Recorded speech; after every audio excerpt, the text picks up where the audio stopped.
السلام عليكم. بسم الله الرحمن الرحيم. maanta waxaan dooneynaa inaynu sameyno design login system kaas oo ku xidhan database-ka. marka hore waxaanu sameyneynaa design-ka, kadibna waxaan u gudbeynaa database-ka si aan database-ka ugu soo xidhno. marka Visual Studio-gii ayaan soo furtay, new project baan idhi, waa 15 kan anigu isticmaalaya enterprise way ASP netframe-ka waa netframe-kii waan isticmaalaya, waxa weeyaan 4.6 kuwa kale ka hooseeyana waa isticmaal kartaa sida 4 oo kale waayahay. marka halkan aan magac u bixinayaa, halkan waxaan ka dhigayaa login system ama login form ba inooga dhig login form. marka intuu inoo create gareynayo web forms ayaynu ka dhiganaynaa. web forms baynu kasoo dhiganay waayahay. web formskii aan ka dhiganay web forms halkaana waad ka saxaysaa, halkaa change authentication baad ka dhigaysaa no authentication, kadibna okay, kadibna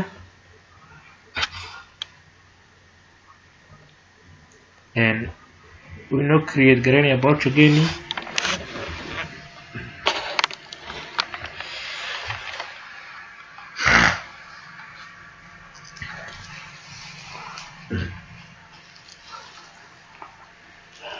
project-gii weli inoo create gareynayaa. xagga hoose wuxuu ku darayaa dhammaan featureski, hadday tahay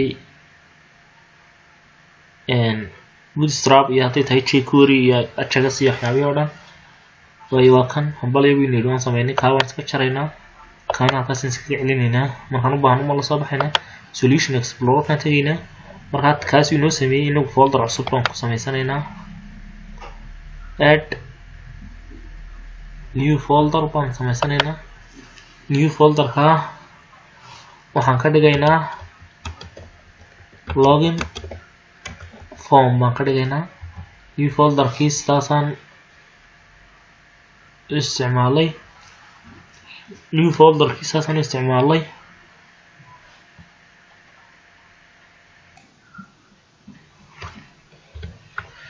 new folder-kii markaan sameysanay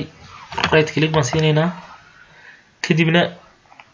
web form ayaan kusoo darsanaynaa. web form keliya, web form user web form master page waxyaaba waa web form keliya. web form-ka waxaan ku qoranaynaa login ama sign in, walba ka doontid. login waayahay, kaasuu inoo soo create gareeyay. CSS-ka internal iyo external labadaba waan ka dhigi karnaa. marka internal baan ka dhiganaa si ay noogu fududaato updatekiisu ama wax ka bedelkiisu. way linkigii u qornaa, way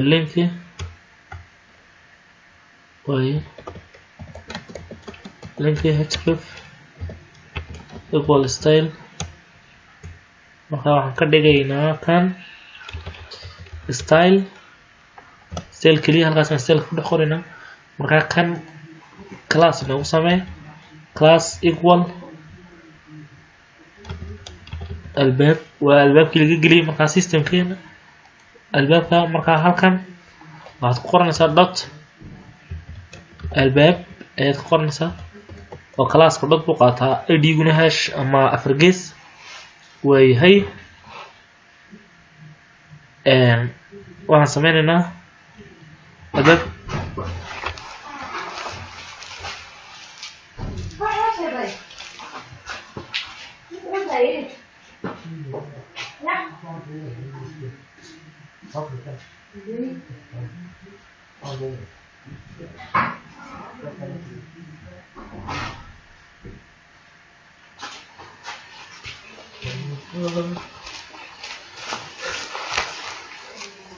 waayahay.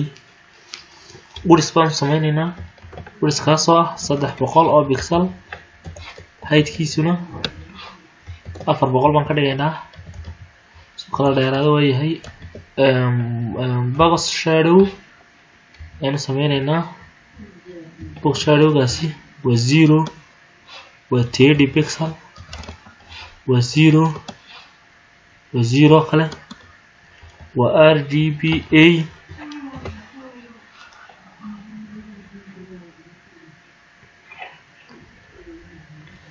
zero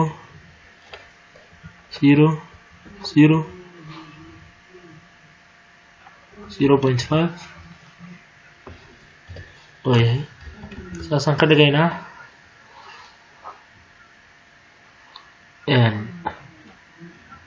markaa bal haddaan soo rangaraynayna control F5 ayaan taabanaynaa oo soo bildhigaraynayna soo rangaraynayna browserka soo inooga soo baxo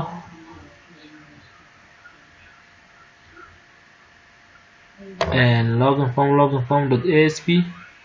x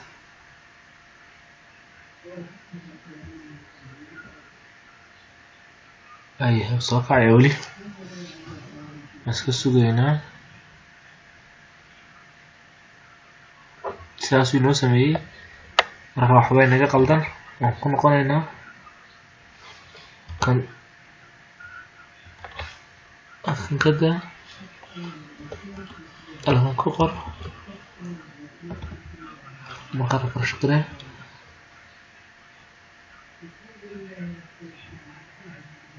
waxaa inoo sameeyey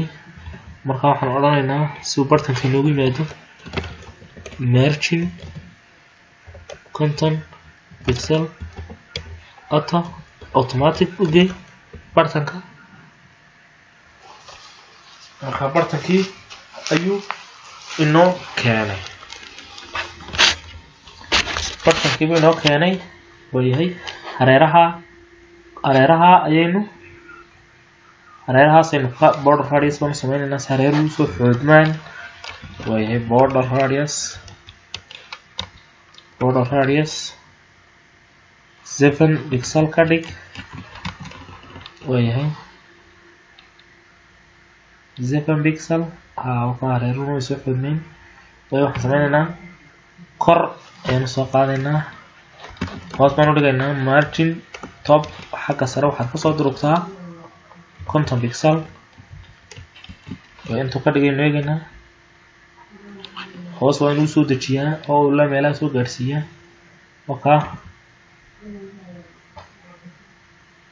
markaa kontonkaasaan ka kordhinaynaa 100 baynu ka dhigaynaa 120 baan ka dhigno save garee kadibna soo refresh garee halkaa yimid waayahay lead sare noo sameynaynaa halkaa intaasi ay u kala xidhanto waayahay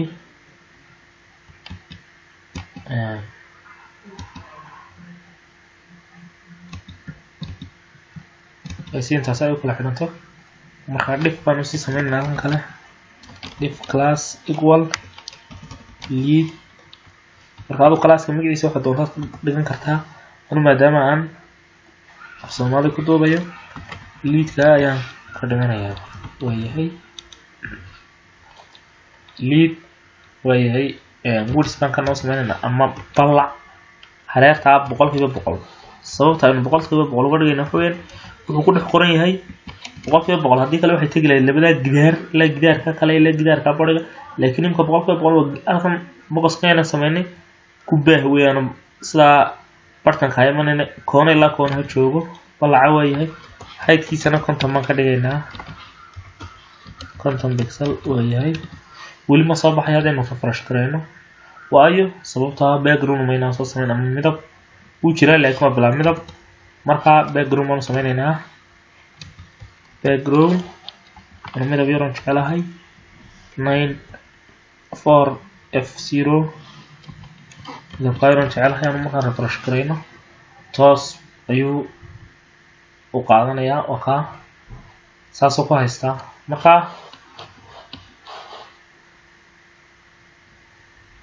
intii sare waynaga soo dhamaynay waxaa liinoga baahan halkaa yar ku qorno login xagga kalena aan ku qorno aan user yar dhigno bootstrap waa solution explorer kuyna hadduu aad 50 isticmaali kale bootstrap soo qaadan inuu 50 ma isticmaalaya marka bootstrap waxaan way ugu jiraan aniga way ku dhisan yihiin bootstrap.css ka ayaan dhiganayaa halka title-ka ka hooseysa ayaan soo dhiganayaa bootstrap.css way kana way halkan title-kina waxaan ka dhiganaa login for homepage baan ka dhiganaynaa waayahay inoo subscribe marka bootstrap-kaasi noo caawiyo halkan h4 dhigo marka halkan waxaan odhanaynaa login marka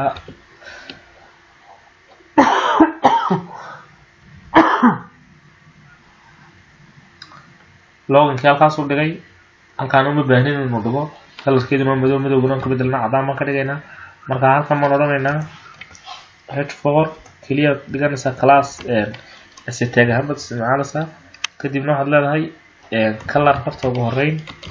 white ka dhig waayahay text align-kana margin left-gana xagga bidixna waxaad ka durugtaa xagga bidix buu ku dhigsay gidaar ku dhigsay xagga sare xagga bidixba marka labadaba ka durkaynaa meelaha bartanka ayaan soo dhiganaa meelaha bartanka ayaan soo dhiganaa margin left 50 pixel ka soo durug xagga bidixda uu joogo ayuu 50 pixel ka soo durkaya xagga ilaa meelaha soo imanaya marka waa inuu yimaadaa bartankana yimaadaa si uu bartanka u yimaado haddaan imika nidhaahno margin top xagga sare ka soo durug way soo raacayaan margin top 7 pixel haddaan nidhaahno wuu soo raacaya ilaa formkan sare soo raacaya marka ma samaysmayaan sidaa uga soo raacan saan u soo raacin halkaas halka leadkaad BRT ku dhaxaysiinaysaa ka xad baad leedahay imika waa toos buu imika ugu soo degayaa margin top buu imika waxay nooga baahanayaaba inaynu 10 ka dhigno waayahay weliba wuxuu u yara baahan yahay in kor loo qaado marka minus baa la raaciyaa marka kor loo qaadayo kala minus 2 bal ka dhig hadda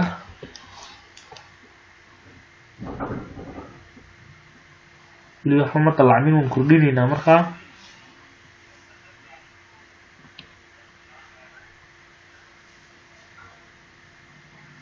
waayahay waan kordhinaynaa waxaan ka dhigaynaa ilaa 6 baan ka dhigaynaa si bartankii imika uu tegay bidixda aynu 50 ka dhignay halkaas 30 aynu ka dhigaynaa si uu dib ugu yara durko meelaha u yimaado marka mar walba wax ka bedelo aan save garaynayaa Ctrl+S marka waa inaad save garaysaa way halkaa waxaan dhigaynaa user yar oo calaamada ama CSS ka la yiraahdo glyphicon la yiraahdo waayahay glyphicon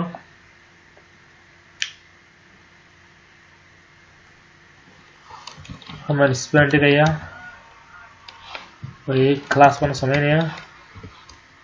class equal glyphicon user baan odhanayaa marka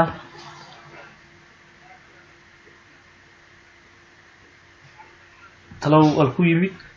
wuxuu garab yimid logintii buu garab yimid marka loginta ma ka durkan karnaa ama waan ku deyn karnaa kubadaaba halkaaba ku daa waayahay waxaan soo dhigaynaa maxay noo dhiman tagasbogosyadii daatada ka soo qaadi lahaa database-ka tagasbogosyadii ayay noo dhiman waayahay dhifkaasaad ka soo dhaafaysaa halkaasaad imanaysaa toolbariskan tegaynaa nowhere meeshaas aan noo aragno waayahay tagasbogos idan soo dhiganaysaa tagasbogos kalaad islaan ka soo dhiganaysaa waayahay labada tagason iyagana BR tag u dhaxaysiinayno si ay u kala fogaadaan iyo tanan iyo BR tag si buttonka ay uga fogaato way bottom kina noo soo qaad sagana halkan noo soo dhig wayahay bottom kina halkan noo soo dhig bottom kan markaa inta nagu dhex qoran ka qaad waxa tiraahdaa login ka qor mid walba markaa class gooni u leeyahay kuwanina waxay leeyihiin waxaan soo sameynaa div kale if wayahay divka markaa xidhitaankiisu divkan xaggan dambe imanaya halkan dambe ayuu imanayaa divkaasi wayahay waxaa imanaya class man divka soo sameynaa bootstrap class equal column oo smaller oo sigisa saasaan ku daynaynaa markaa balaan eegna imika siduu ka dhigo text boxyada waa kuwoogii caadiga normalka html-ka markaa iyagana waxaa loo soo samayn doonaa class markaa inoomu bedelin maadaama iyaga class maynaan siinin waayahay halkaana br tag usoo dhexaysiisay hoos uga soo yara degaan halkan save gareena waa kuwa markaa placeholder iyo classba waan siinaynaa waayahay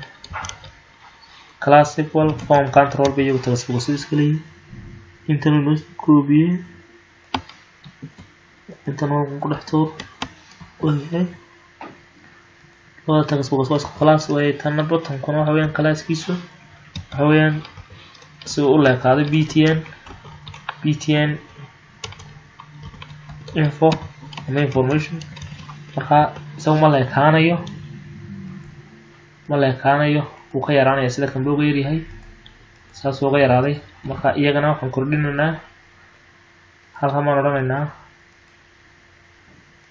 halkaasaan u kordhino markaasaan soo dhex gelinaa column kale oo sama oo offset minus 3 ka dhig xagga bidix 3 udrug weeyaan xagga bidix 3 udrug xagga may udurkayaan way ilaa xad bay durkayaan markaa 3 kaan ka masaxaynaa hal baan ka dhigaynaa wayahay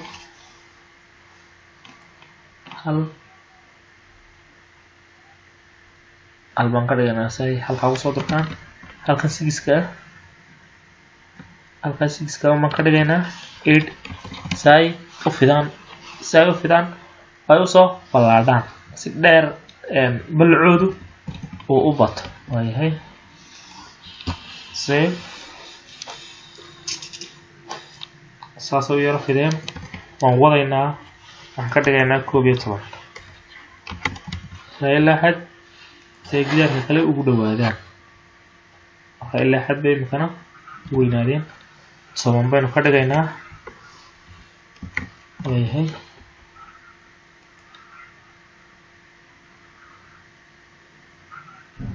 طبعاً labada dhinac buu leeyahay waayahay marka waxaan sameynaa si aynu hoos ugu soo dejino bottomkana u leekaysiino bottomkana oo leekaysiinayna marka bottomku waa kan halkaan ma raacinaynaa btn ama bottom block oo sekada oo dhan wala qaatiyo bottomka markaan refresh gareyno isagu toos buu leekaanaya waayahay bottomkiina loo leekaaday text boxyada placeholder ku dhex qoran mar alla marka saa loo refresh gareeyo marka wax ku qor la yidhaahdana kama saxmaya marka placeholder baa la yidhahdaa waa kan placeholder equal taasi username baan ka dhiganaa username waayahay tanna waxaan ka dhiganaa password placeholder tanna password baan ka dhiganaa waayahay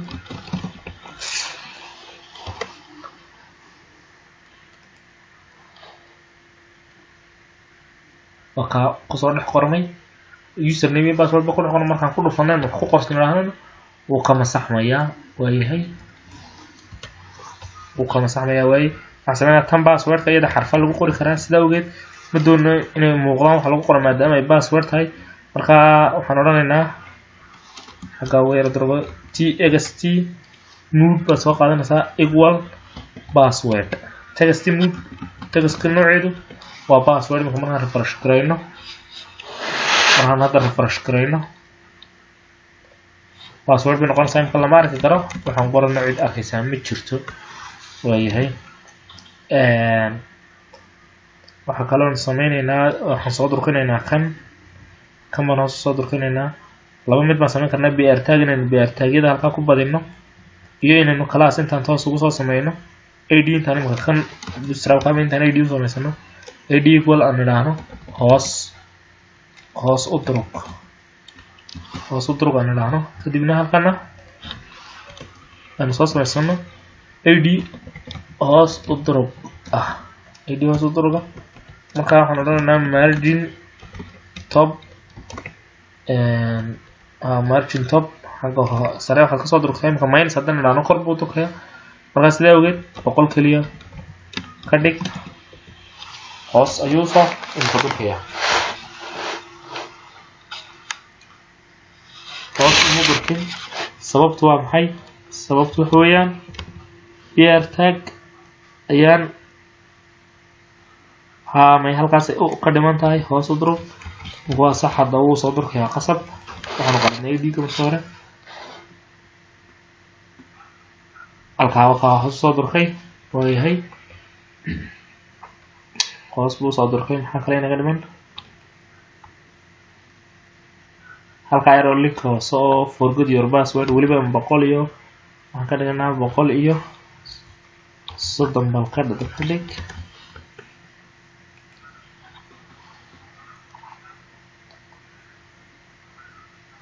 waayahay halkaa hoosan forget your password dhigno aan idhaahno halkaa buttonka ka hooseysa oo aan idhaahno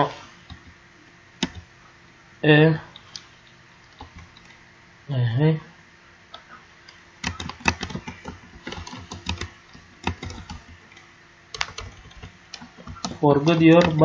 password kaagi miyaad ilowday marka halkaa button ka hooseysa weliba wax laga yaabaa inaad qownaha sho tagto laakiin halkaas inta badan imanaysaa meelaha waayahay forget your password kaagi miyaad ilowday waayahay br tag baan yara dhexaysiinaynaa inkastoo markaa laga yaabaa inay si aad uga durugto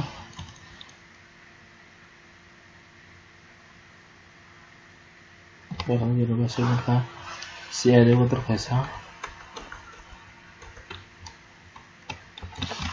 sideeda ku daa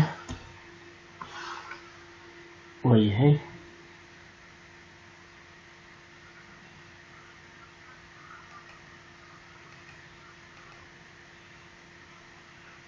design kii intaasaan ku joojinaynaa qaybta labaad waxaanu geli doonaa qaybtii database-ka iyo boggii uu nageynayay oo aynu kusoo samaysano formiska dhexdooda ama project-geena dhexdiisa. Assalamu alaikum warahmatullahi wabarakatuh.